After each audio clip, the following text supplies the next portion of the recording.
teman-teman, hari ini kita bakal bahas sosok inspiratif yang keren banget. Rio Kentaro Sebastian, CEO cilik yang sukses jadi miliarder sejak usia 9 tahun. Rio mulai terjun ke dunia bisnis sejak umur 7 tahun. Awalnya dia bantu orang tuanya jualan produk rumahan.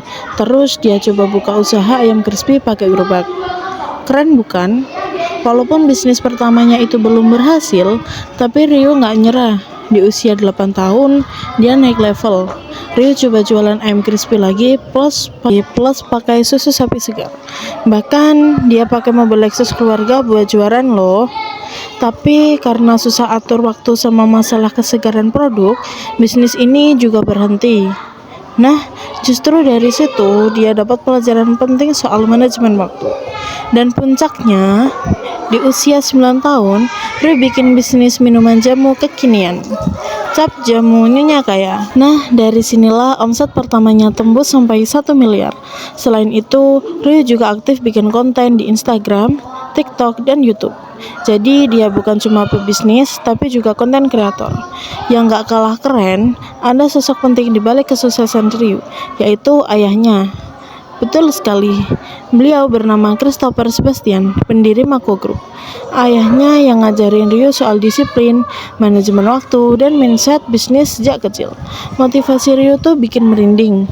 Dia bilang lebih baik menghabiskan jatah gagal di masa kecil daripada kehilangan masa depan. Jadi dia rela kehilangan waktu main demi masa depan yang cerah.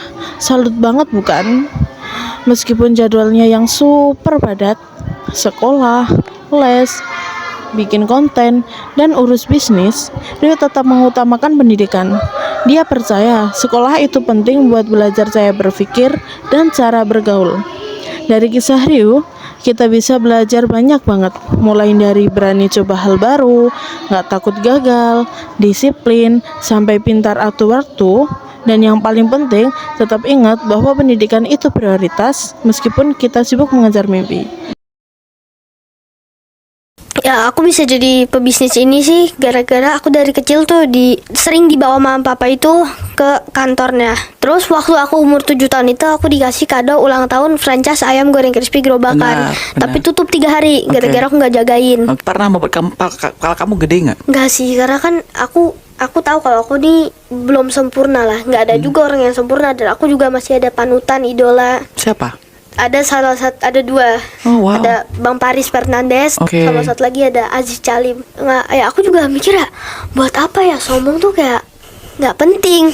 Buat apa? Karena ya ruginya juga di kita dikenal sebagai orang yang sombong, mendingan kita dikenal sebagai orang yang baik. Memang kadang-kadang kamu mungkin orang yang sangat pede, secure. Jadi kamu kena hujatan, kamu nggak pernah baca atau kamu Pernah, sering. Terus kamu oke aja begitu. Kadang kita juga perlu hujatan buat naikin engagement. Kok bisa kamu begitu tenang sekali ya? Ya kan secara tidak langsung aku bikin mereka senang, kan mereka kan senang kan ngata-ngatain aku. Ya berarti aku bikin mereka senang. Apa sih advice dari kamu sebagai seorang content creator kepada anak-anak kecil yang menjadi content creator? Kalau menurut aku jangan pernah takut untuk mencoba sih.